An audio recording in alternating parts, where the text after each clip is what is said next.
வணக்கம். இன்றைக்கி நம்ம பார்க்க போகிற சமையல் ஒரு கஞ்சி ரெசிபி தான் பார்க்க போகிறோம். இது வந்து கொள்ளு ரத்தசாலி அரிசி வச்சு இந்த கஞ்சி ரெசிபி வந்து செஞ்சுருக்கேன். இது வந்து உடல் எடை குறைக்கணும்னு நினைக்கிறவங்க தாராளமாக இதை எடுத்துக்கலாம். அதே சமயம் உடம்புல ரத்தம் இல்லை, உடல் சோர்வாக இருக்குது, உடலில் தெம்பு இல்லை அப்படின்னு நினைக்கிறவங்களும் இந்த கஞ்சியை எடுத்துக்கலாம். உடம்புல ரத்தம் இல்லாதவங்களும் இந்த கஞ்சியை வந்து எடுத்துகிட்டு வந்தீங்கன்னா ரத்தம் நல்லா ஊறும்.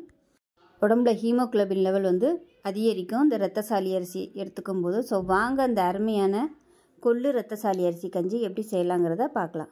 பேன் எடுத்துக்கலாம். பேன் சூடானதும் ஏதாவது ஒரு கப்பு வந்து அளந்துக்கோங்க. நான் வந்து இந்த கப் எடுத்துருக்கேன். இது வந்து ஒரு கப் அளவுக்கு கொள்ளு எடுத்துருக்கேன். நல்லா சுத்தம் பண்ணிவிட்டு கொள்ளு சேர்த்துக்கோங்க.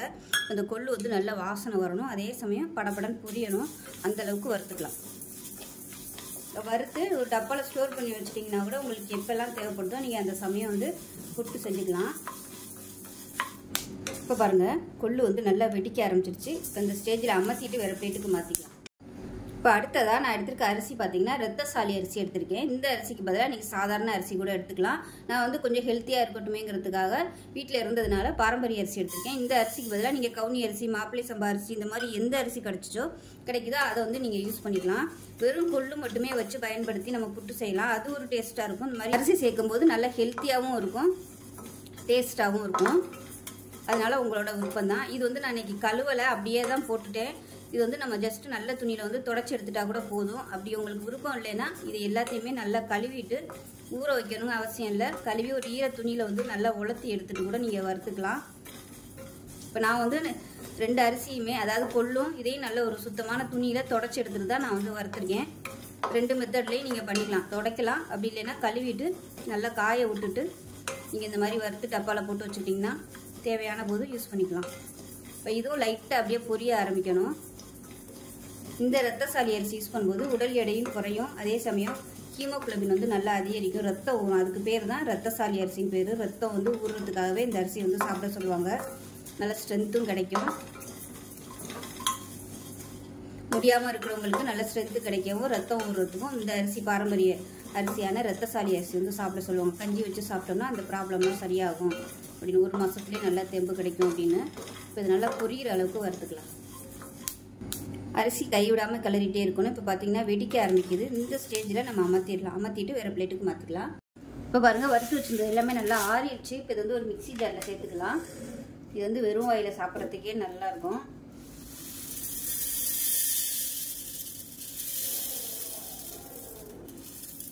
இப்போ இதை வந்து ரொம்ப நைஸாக அரைக்கக்கூடாது. நம்ம புட்டுக்கு வந்து எப்படி நம்ம அரிசி உடைச்சோம்னா எப்படி நெரு நெருன்னு இருக்கும், அந்த மாதிரி அரைச்சிட்டு பார்க்கலாம். இப்போ பாருங்கள், அரைச்சாச்சு. ரொம்ப நைஸாக இல்லை, அதே சமயம் ரவை பதத்துக்கு இருக்குது, நல்லா நெரு நெருன்னு. ஸோ இந்த தான் கரெக்டாக இருக்கும். இப்போ நம்ம வறுத்து வச்சுருந்த பொடியிலேருந்து ஒரு 1/4 கப் அளவுக்கு எடுத்துக்கலாம். ஏதாவது ஒரு மெஷரிங் கப் எடுத்துக்கோங்க. நான் வந்து இந்த கப்பில் 1/4 கப் அளவுக்கு எடுத்திருக்கேன். இப்போ இதே கப்பில், அதாவது 1 பங்குக்கு 4 பங்கு தண்ணி ஊற்றிக்கலாம். 2 3 4 பங்கு தண்ணி ஊற்றிருக்கேன். இப்போ இதில் ஒரு பல் பூண்டு வந்து நச்சு வச்சதை சேர்த்துக்கலாம். பருப்பு ஐட்டங்கிறதுனால வாயு எடுக்கிறதுக்காக பூண்டு சேர்த்துருக்கேன். அதே சமயம் நல்ல ஃப்ளேவராகவும் இருக்கும். சின்ன வெங்காயம் ஒரு 5 சின்ன வெங்காயம் தட்டிட்டு சேர்த்துக்கலாம். இது கூடவே கொள்ளு வந்து சூடு, அதனால் அந்த சூடு வந்து பேலன்ஸ் பண்ணி கொடுக்கறதுக்காக வெந்தயம் சேர்த்துக்கலாம், குளிர்ச்சிக்காக. இப்போ இதில் மிளகு, சீரகம், மஞ்சத்தூள் 3மே பொடி பண்ணி வச்சுருந்ததில் கொஞ்சமாக ஒரு 1/4 டீஸ்பூன் போல் சேர்த்துக்கலாம். நீங்கள் தனியாக வச்சுருந்தீங்கன்னா சீரகத்தை வந்து நல்லா கையில் வந்து கசக்கிட்டு சேர்த்துக்கோங்க. அதே மாதிரி ஒரு 2 மிளகு சேர்த்துக்கோங்க, கொஞ்சமாக மஞ்சத்தூள் சேர்த்துக்கோங்க. இப்போ இதில் ஒரு 4-5 கல்லுப்பு சேர்த்துக்கலாம். இப்போ இதில் ஒரு 2 சொட்டு எண்ணெய் விட்டுக்கலாம், பொங்கி ஊற்றாமல் இருக்கிறதுக்காக, இல்லைன்னா தண்ணி வந்து வெளியே வந்துடும்.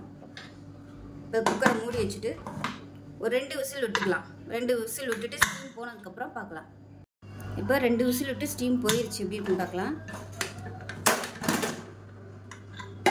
இப்போ பாருங்கள், கரெக்டான அளவில் இருக்குது. இதில் விருப்பப்பட்டால் நம்ம இப்போ தண்ணி சேர்த்துக்கலாம். இப்போ இதில் நீங்கள் தண்ணி சேர்த்துக்கலாம், அதுக்கு பதிலாக தேங்காய் பால் சேர்க்கலாம், அப்படி இல்லைன்னா தயிர் கூட சேர்க்கலாம். தயிர் சேர்க்குறதா இருந்தால் இது கொஞ்சம் ஆறட்டும். இப்போ நான் வந்து தயிர் தான் சேர்க்க போகிறேன். எடுத்து வச்சுருக்கேன் தயிர். தயிர் வந்து எவ்வளோ சேர்க்குறோமோ அந்தளவுக்கு டேஸ்ட்டு நல்லாயிருக்கும். இப்போ வந்து கொஞ்சம் ஆறட்டும், சூடாக இருக்குது, ஆறட்டும். இப்போ இதில் பெருங்காயம் சேர்த்துக்கலாம். விருப்பம் இருந்தால் சேர்த்துக்கோங்க. அந்த சூட்லேயே வந்து அது நல்லா அப்படியே பச்சை வாசனையெல்லாம் போயிடும். கொஞ்சம் ஆறட்டும். இப்போ நல்லா ஆறிடுச்சு. நல்லா ஒரு தடவை மிக்ஸ் பண்ணி விட்டுட்டு தயிர் சேர்த்துக்கலாம். எந்த கப்பில் எடுத்தோமோ அதே கப்பில் 1/4 கப் அளவுக்கு தயிர் சேர்க்குறேன். இப்போ அதில் தேவையான அளவுக்கு தண்ணி சேர்த்துக்கலாம். நல்லா கலந்து விட்டுக்கலாம். தண்ணி சேர்க்கும்போது கொஞ்சம் லேசாக வெதுவெதுன்னு சேர்த்துக்கணும். ரொம்ப சூடாக இல்லாமல் வெதுவெதுன்னு. அவ்வளோதான். அருமையான கொள்ளு ரத்தசாலி கஞ்சி ரெடி ஆயிடுச்சு. டேஸ்ட்டு சூப்பராக இருக்கும். தேங்காய் பால் சேர்க்குறனாலும் சேர்த்துக்கலாம் நீங்கள். இல்லை வெறும் இதாக குடிக்கிறதுனாலும் குடிக்கலாம். தயிர் சேர்த்து குடிக்கிறதுனாலும் குடிச்சிக்கலாம். ஸோ இந்த ரத்தசாலி அரிசி சேர்க்கும்போது ரத்தம் நல்லா ஊறும், உடம்பு நல்லா ஸ்ட்ரென்த்தாகவும் இருக்கும். அதே சமயம் கொள்ளு சேர்த்துக்கிறதுனால வெயிட் குறைக்கணும்னு நினைக்கிறவங்க தாராளமாக எடுத்துக்கலாம். உடம்பு வலி, கை கால் வலி இந்த மாதிரி இருக்கும்போது இந்த ரத்தசாலி அரிசி கொள்ளும் வச்சு இந்த மாதிரி கஞ்சி சாப்பிடும்போது உங்களுக்கு நல்லாவே பலன் கிடைக்கும். இது வந்து ரெகுலராகவே நீங்கள் எடுத்துக்கலாம். எப்போ வேணாலும் எடுத்துக்கலாம். காலையில் பிரேக்ஃபாஸ்ட்டு, லஞ்சுக்கு எது வேணுமோ நீங்கள் அதுக்கு தகுந்த மாதிரி இதை எடுத்துக்கலாம். நல்லா ஒரு 2 கிளாஸ் குடிச்சிங்கனாலும் போதும். வயிறு நல்லா ஃபில்லிங்காகவும் இருக்கும், நல்லா ஸ்ட்ரென்த்தாகவும் இருக்கும். செஞ்சு பாருங்கள். செஞ்சு பார்த்துட்டு எப்படி வந்துச்சுங்கிறத சொல்லுங்கள். வீடியோ பிடிச்சிச்சின்னா லைக் பண்ணுங்கள், கமெண்ட் பண்ணுங்கள், சேனலை சப்ஸ்கிரைப் பண்ணுங்கள், பக்கத்தில் உள்ள பெல் பட்டனை ப்ரெஸ் பண்ணுங்கள். நன்றி.